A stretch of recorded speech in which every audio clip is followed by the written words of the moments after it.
पृथ्वीनारायण शाहले मकवानपुर नद जितुन्जेल 1811 सालमा मेची महाकाली भित्रको क्षेत्रका गोर्खासहित 53वटा राज्य थिए। पृथ्वीनारायण गोर्खा राज्यमा सिंहासन रूढ भएपछि 1801 सालदेखि नेपालको एकीकरण अभियान सुरु गरे।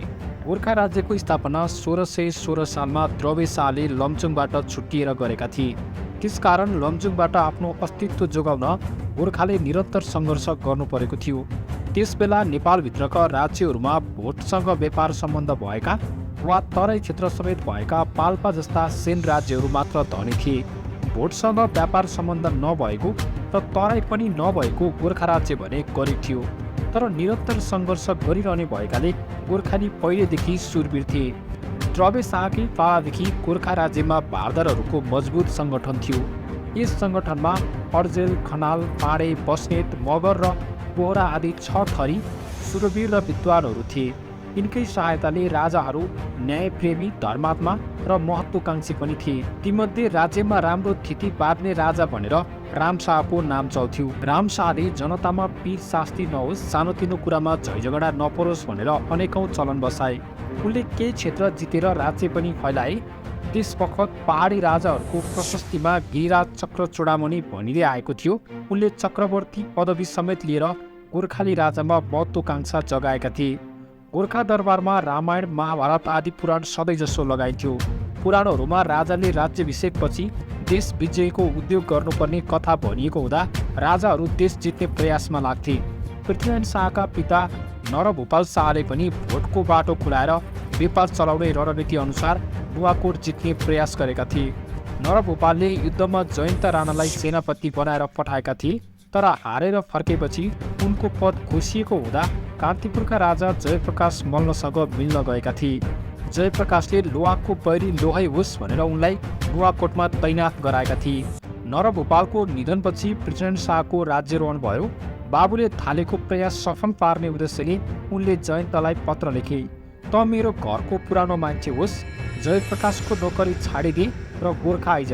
तेरो खानदानको व्यवस्था म गरौँला।" जयन्तले "त्यो त हो, तर मैले जयप्रकाशको नुन खाएको छु, नुनको सोझो गर्नु मेरो कर्तव्य हो" भनेर जवाफ दिए। त्यसपछि पृथ्वीनारायणले नुवाकोट हान्ने तारतम्य मिलाउन लागे।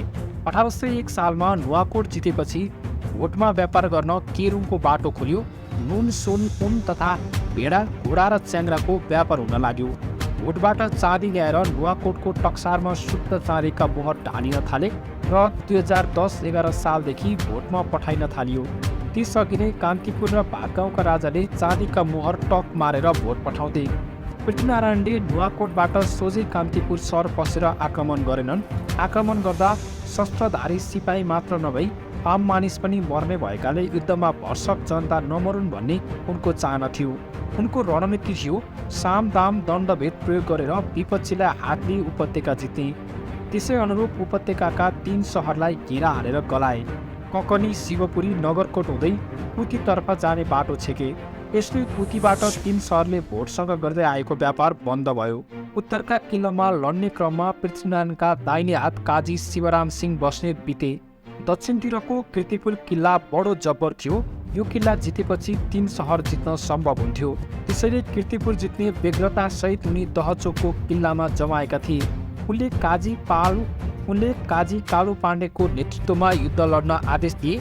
पाण्डेले अहिले तिनै सहरका राजाका सेना सङ्गठित भएर कीर्तिपुरमा तैनात छन्, यो समय युद्ध लड्नु अनुकूल छैन भन्दा पृथ्वीनारायण शाह जङ्गिएर "तँलाई लड्न डर लाग्यो" भनेपछि पाण्डे युद्धमा होमिए। नभन्दै 1814 सालमा कीर्तिपुरको युद्धमा 3 सहरकै सेना गोर्खालीमाथि खनिँदा गोर्खालीको हार भयो, पाण्डे पनि मारिए। त्यसै वर्ष इस्ट इन्डिया कम्पनीले नवाबलाई पराजित गरेर बङ्गाल राज्य हात लियो। 7 वर्षपछि 1821 सालमा बङ्गाल, लखनऊ र दिल्लीका बादशाहका संयुक्त फौजलाई हराएर इस्ट इन्डिया कम्पनीले उत्तर भारतमा शासन गर्न लाग्यो। बादशाह र नवाबहरू कम्पनी सरकारको वशवर्ती भएर बसे। उत्तरी किल्लामा लड्दा शिवराज सिंह बस्नेत र कीर्तिपुरको युद्धमा कालु पाण्डेको मृत्यु भएपछि पृथ्वीनारायणलाई ठुलो धक्का लाग्यो। अन्ततः उनले युद्ध नीति बदलेर जयप्रकाश मल्लसँग सन्धि गरे। उनले साखु चागु जयप्रकाशलाई छाडिदिने र जयप्रकाशले लामी डाँडा दिने शर्तमा सन्धि भयो। तर त्यो सन्धि धेरै टिकेन। जितेको जमिन न पृथ्वीनारायणले छाडे न जयप्रकाशले लामी डाँडा दिए। त्यसपछि पृथ्वीनारायणले उपत्यकामा नाकाबन्दीको नीति अपनाए। नाकाबन्दीका कारण भोटसँगको व्यापार बन्द भएपछि जनजीवन ज्यादै कष्टकर बन्यो। उपत्यकावासीलाई नुन खान समेत मुस्किल भयो। उस बेला नाकाबन्दीको अवसरलाई कवि उदयानन्द अज्रायनले विचित्रसँग वर्णन गरेका छन्। मानिसहरूको नुनको तिर्सना मेट्न अदुवा र लसुन चपाउने, सुक्खा खेतको गराको माटो चाट्ने गर्थे। कतिपयले भोटबाट नुनको पोका दुरुस्त मानव सब जस्तो बनाई आर्यघाटमा सत्रत गर्न लागेको भन्दै छलेर ल्याउँथे र सुटुक्क बहालभित्र छिराएर दामसाई बाढी लाने खाने गर्थे। कतिपय कर्मचारी र प्रजा भने पृथ्वीनारायण शाहसँग शरणमा पनि पर्न जान्थे। पृथ्वीनारायणले मकवानपुर जितेपछि दक्षिणतिरबाट पस्ने नेपालदुन काठमाडौँ उपत्यकाको ढोका पनि बन्द भयो। गोर्खाको पूर्वी सिमाना तराईको कमला नदी बन्यो। यसैबेला मकवानपुरलाई सहायता दिएर त्यसको तराई भूभाग हात पार्ने उद्देश्यले गङ्गा किनारको किल्लामा बसेका बङ्गालका नवाबका सैनिक मकवानी राज्यका पक्षमा गोर्खालीहरूसँग लड्न आए। तिनलाई गोर्खालीले एकै झमटमा हराएर धपाइदिए। यता कीर्तिपुरमा तेस्रो पल्टको युद्ध भने पृथ्वीनारायणले विजय प्राप्त गरे। उनले नेपाल दुनमा गरेको घेराबन्दी त छँदै थियो, त्यसबेला उपत्यकाका तीनै सहरमा इसाई पादरीहरू चर्च खोलेर बसेका थिए। यिनलाई पृथ्वीनारायणले 7 समुद्र पारेका साधु भनी आउजामा प्रतिबन्ध लगाएका थिएनन्। यही अवसर छोपेर जयप्रकाश मल्लको सल्लाहले पादरीले बङ्गाल स्थित इस्ट इन्डिया कम्पनी सरकारका गभर्नरलाई एउटा चिठी पठाए। चिठीको मजबुर यस्तो थियो: गोर्खाली राजाले 3 सहरमा नाकाबन्दी गरेका छन्। उनको राज्य यहाँ चल्यो भने हामी सुविस्तासँग बस्न पाउँछौँ पाउँदैनौँ। गोर्खालीलाई हराउन सकियो भने हाम्रो बसाइ पनि सुनिश्चित हुन्छ। हाम्रा व्यापारी कोठी खोल्न पनि पाइन्छ। भोटको व्यापार पनि राम्रो हात लाउन सक्छ। तसर्थ अविलम्ब गोर्खालीलाई हराउन जयप्रकाशको मद्दतको लागि कम्पनीले सहायता गरोस्। यो चिठी पाउनसाथ कप्तान किन्लकको नेतृत्वमा शस्त्रसहित सैनिक दल जनकपुर हुँदै सिन्धुली गढीतर्फ चढ्न लाग्यो। पृथ्वीनारायणले पनि सदिएका सैनिक पठाएर गढीबाट अङ्ग्रेज फौजलाई खेदे। तिनका हात हतियार पनि हात पारे। यो युद्ध पृथ्वीनारायणका लागि उदय र अस्तकै सवाल थियो। उनले हारेको भए त्यसै बेलादेखि अङ्ग्रेजको उदय र गोर्खालीको अस्त हुने थियो। यस विजयले पृथ्वीनारायणको कृति नेपालमा मात्र होइन भारतभर फैलियो। अस्ताउन लागेको मुस्लिम शक्ति र उदाउन लागेको ब्रिटिस शक्तिलाई जितेपछि उनले सजिलै कान्तिपुर र ललितपुर विजय गरे।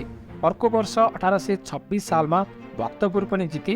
यो क्रम चल्दै गयो र क्रमशः सेन राज्य, चौदण्डी र विजयपुर कब्जा भए। माझकिरातमा केही किल्लामा सानोतिनो युद्ध भए पनि राजधानी चौदण्डी र विजयपुर बिना युद्धै विजय भए। यसरी पृथ्वीनारायणले आफ्नो अन्तिम कालसम्म 3 मल्ल राज्य, 3 सेन राज्य जितेर गोर्खा समेत 7 राज्य जोडेर नेपाल एकीकरणको बलियो जग बसाले। उनको लक्ष्य थियो पश्चिमका सबै राज्य जितेर गङ्गाको हरिद्वार पुर्याउने। पूर्वतर्फका विजय टुङ्गाएर पश्चिम विजयका लागि उनी नुवाकोट दरबार गइबसेका थिए। तर खटिराको व्यथा सम्भवतः विफरका कारण 1831 सालमै परलोक भए। पृथ्वीनारायण शाहपछि 10-11 वर्षसम्म पश्चिम विजयले त्यति गति लिन सकेन। उनका नाति रणबहादुर शाहका पालामा नायब बनेर राज्य सञ्चालन गरेका बहादुर शाहले 6 थरी भारदारको बलियो सङ्गठन बनाई 2200-2400 राज्यलाई अझ परका कुमो गढवाल जितेर यमुनासम्म चाँद लाए, जसबाट 4 धाम गङ्गोत्री, यमुनोत्री, बद्री, केदार क्षेत्र पनि नेपालभित्र परे। यस कुराले नेपालीहरू प्रफुल्ल भएर धुमधामसँग उत्सव मनाए। नेपालीहरू अझ उत्साहित भएर अघि बढ्दै पश्चिम सिमाना किल्ला टाँगडासम्म पुर्याए। यो नेपालको स्वर्णकाल थियो। पृथ्वीनारायणले आरम्भ गरेको काम सफलताको सिँढीमा पुर्याउने काम उनका छोरा र भारदारले गरेरै छाडे। लान्छना र अफवाह। पृथ्वीनारायणको नीति थियो भसक हिंसा नगर्ने, जनतालाई पीर हुने कार्य नगर्ने, सकेसम्म हतियार बिनै दुश्मनलाई काबुमा ल्याउने। यसैले उनले नेपाल दुनलाई घेराबन्दीमा पारेका थिए। यो घेराबन्दी हटाइदिन क्रिश्चियन पादरीहरू मार्फत जयप्रकाश मल्लले अङ्ग्रेजहरूसँग सहायता मागेका थिए। आफ्नो फाइदा हुने देखेर मात्र यो प्रस्ताव स्वीकार गरी अङ्ग्रेजले सैनिक सहायता पठाएको हो भन्ने कुरा पृथ्वीनारायणलाई जायज थियो। उनलाई यी पादरी भलामतीका होइन रहेछन्, एक हातमा बाइबल अर्को हातमा हतियार लिएर साधु रहेछन् भन्ने लाग्यो। त्यसैले 3 सहर जित्ने बित्तिकै 60 जना जति क्रिश्चियन पादरीलाई काठमाडौँबाट विदा गरेका थिए। कीर्तिपुर युद्धमा उत्रिँदा पृथ्वीनारायण आफै पनि शत्रुका हातबाट झन्डै मारिएका थिए। धन्न शत्रुका पक्षमा पनि भलामतीका मान्छे रहेछन्। उनले राजालाई मार्नु हुँदैन भनेर पृथ्वीनारायणलाई डचो पुर्याएर बचाएछन्। त्यसपछि पृथ्वीनारायणले कीर्तिपुरलाई कायल पार्न घेराबन्दी गर्ने नीति लिए। फेदीमा गोर्खाली बसेपछि डाँडाका मानिस खाद्य पदार्थ लैजान पाएनन्। मुखमा माड लगाउन हम्मी पर्यो। यही कीर्तिपुरले तल घेरामा बसेका मुक्ति मानिसलाई अब मिलौ, हामी कीर्तिपुर छाडिदिन्छौँ, तपाईँहरू आउनुहोस् भनेर बोलाएछन्। विश्वास मानेर गोर्खाली गएछन्। राम्रोसँग मेजबानी गरेर अनेक परिकार खुवाएर सुताएछन्। राति मस्त निन्द्रमा परेका बेला ती गोर्खालीहरूलाई नोलले हानेर टाउको फुटाइ मारेछन्। कीर्तिपुर जितेपछि झुक्क्याएर गोर्खालीलाई मार्ने ती षड्यन्त्रकारलाई कस्तो सजाय दिने भनेर सोद्धा पृथ्वीनारायणले आदेश दिएछन्। हुन त ज्यानको बदला ज्यानै लिनुपर्ने हो, तर अघि ती ज्यान मारा बैरीका मान्छे थिए। मैले जितेपछि मेरा प्रजा भए, अब मैले आफ्ना प्रजा मार्नु हुन्न, एउटा चिन्ह लाएर छाडिदेऊ। ठुलो अपराध गर्नेलाई त्यस्तो चिन्ह लगाइन्थ्यो। खास गरी ज्यान सजाय दिनुपर्ने व्यक्तिलाई त्यस्तो सजाय नदिँदा नाक काट्ने, कान काट्ने गरिन्थ्यो। त्यो पनि नाक र कान जम्मै काटेर छिनाल्ने होइन, नाकको टोप्रो र कानको लोती अलिकति काटेर चिन्ह लगाइदिने गरिन्थ्यो। अर्को चाहिँ यो अपराधी हो भने चिनाउने निधार वा गाला डाल्ने दण्डको व्यवस्था थियो। गोर्खालीलाई षड्यन्त्रपूर्वक मार्नेहरूलाई नाक काट्दा काट्ने व्यक्तिले एकजनाको नाकको टोप्रोसँगै कोट पनि अलिकति काटिदिएछ। टोप्रो मात्र काट्नु पर्नेमा कोट पनि किन काटेको भनेर त्यो काट्नेको पनि नाक काटिदिएको कुरा पनि नेपाली भाषा वंशावलीमा लेखिएको छ। नेपालबाट निकालिएका क्रिश्चियनहरू सिमानाको बेतियामा बसेका थिए। उनीहरू पृथ्वीनारायणप्रति अति क्रुद्ध थिए। तीमध्ये पादरी जिसेप्रीले पृथ्वीनारायणले 800 कीर्तिपुरेका नाक काटेर बिरु बनाए भन्ने लेखेर बेलायतको जर्नलमा छपाएछन्। त्यो कुरो पानीमा तेल फैले जस्तै फैलियो। कीर्तिपुरका त्यसबेला पनि जनसङ्ख्या कति थियो? कीर्तिपुरमा त्यसबेला कति जनसङ्ख्या थियो? गोर्खालीलाई झुक्काएर मार्ने कतिजना थिए? यो सङ्ख्या समयसँगै पनि बढ्दै आयो। 1849 सालमा चीनसँग नेपालको युद्ध पर्यो। यसको मध्यस्थता गर्न भनेर कर्कप्याट्रिक नेपाल आए। उनले नाक काटिएका एक भरिया भेटेछन्। त्यसैका आधारमा उनले पृथ्वीनारायणले जम्मै कीर्तिपुरेका नाक र कान काटेछन् भनेर लेखिदिए। त्यस्तै 18औं शताब्दीको अन्त्यतिर काठमाडौँमा ब्रिटिस रेजिडेन्ट भएर ब्रायन हड्सन आएका थिए। उनी यहाँ लामो समय बसे। नेपालको खोज खबर निकै गरे। नेपालको भाषा वंशावली नेपालीबाटै लेखाए। त्यस वंशावलीमा कीर्तिपुरेका काटिएका नाकको तौल 17 धार्मिक थियो भनिएको छ। यो कुरो भारतमा मुगल सम्राट औरङ्गजेबले बाहुन क्षेत्रीको जनै झिक्दा झिक्दा 17.5 धार्नी भयो भन्ने जस्तै हो। न ती जनै उति बेला कसैले जोख्यो, न ती नाक र कान कसैले तौलियो। तिनै हसनको दिमागबाट उत्पन्न कुरा हो यो। हसनले दरबारभित्र झगडा लगाउने गरेका थिए। अति भएर राजा राजेन्द्रले ब्रिटिस गभर्नरलाई भनेपछि उनको सरुवा गरियो। तर उनले मलाई सरुवा नगरियोस्, नेपालमा मेरो धेरै काम छ, सरुवा गर्ने हो भने दार्जिलिङमा राखियोस् भनेछन्। त्यहाँ पुगेपछि पनि उनले जातीय भड्काउ गर्ने कुरा छाडेनन्। नेपालतिरबाट गएका राई लिम्बूहरूबाट लेखाएर उनले अनेकौं विभेदका कुरा आफ्नो देशमा बारम्बार पठाएका थिए। गोर्खा राज्य विरुद्ध जयप्रकाशलाई सहयोग गर्ने पादरीहरूको अनुरोध स्वीकार गरी आएको अङ्ग्रेजको फौजलाई परास्त पारी धपाएकोमा पादरी र हसन जस्ता व्यक्तिहरू पृथ्वीनारायणदेखि अत्यन्तै चिडिएका थिए। पृथ्वीनारायणले 25,000 किराती सबका सब लिम्बूहरूलाई मारेका थिए भनी हसनले लेखेका पत्र ब्रिटिस लाइब्रेरीमा अहिले पनि सुरक्षित छन्। मेरो विचारमा त्यही गोर्खालाई झुक्क्याएर मार्ने 8 मात्र थिए। तिनैका नाकका टोप्रा काटेका हुन्। म त्रिभुवन विश्वविद्यालय अन्तर्गत नेपाल तथा एसियाली अनुसन्धान केन्द्र सिनासमा जानुभन्दा अघि त्यहाँ अनुसन्धान गर्नेमा इमान सिंह चेम्जोङ पनि थिए। तिनले हसनले लेखेको पत्र धनवर्ज वज्राचार्यजीलाई देखाउँदै भन्थे, यस्ता पत्र पनि ब्रिटिस लाइब्रेरीमा पुगेका छन्। त्यस्तो झुटो प्रसार हुन्छ। साँच्चै नै पृथ्वीनारायणले सबै लिम्बूलाई सकाप पारेको भए हामी कहाँ हुन्थ्यौँ त? एकीकरणपछि पृथ्वीनारायण शाहले राई लिम्बूलाई लेखेका थुप्रै पत्र मैले छापेको छु।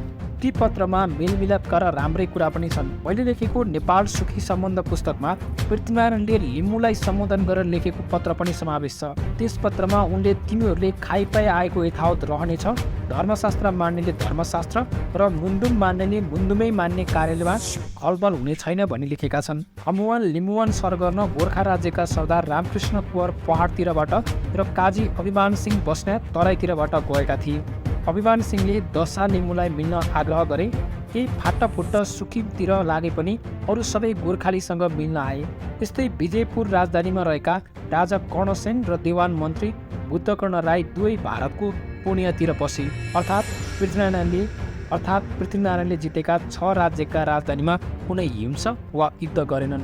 झन् भक्तपुर त आफ्नै मृत बाबुको राज्य, तर उनका कान्छा भाइ सूर्यप्रतापलाई चाँडै भक्तपुर जितेर त्यहाँको राजा हुन्छु भन्ने महत्त्वाकांक्षा पसेछ र राजदरबारभित्र पसेर गोली चलाउँदा भक्तपुरमा भागेका बसेका कान्तिपुरे राजा जयप्रकाश मल्ललाई खुट्टामा गोली लाग्यो। त्यसैका कारण उनी बिते। यस घटनाबाट पृथ्वीनारायण भाइसँग निकै रिसाए। उनको भक्तपुरको राजा हुने आकांक्षा तुइएपछि उनी राज्य छोडेर कास्कीतिर लागे। पहिले पृथ्वीनारायणले ससुराली राज्य मकवानपुर जितेका थिए। त्यहाँको तैनाथी माइलो भाइ चौतरिया मोहद्दमा कृति शाहलाई दिएका थिए, तर उनी त त्यहाँ राजा बन्ने दाउमा लागेछन्।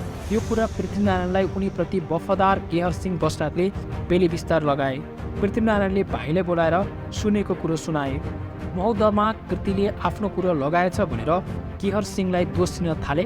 पृथ्वीनारायणले त झुटो होस्, केहर साँचो र वफादार हो भनेर भाइलाई झपारे र देश निकाला गरिदिए। साइलो दलमर्दन शाहलाई पनि पहिलो पाटनको प्रधानले राजा बनाएका थिए।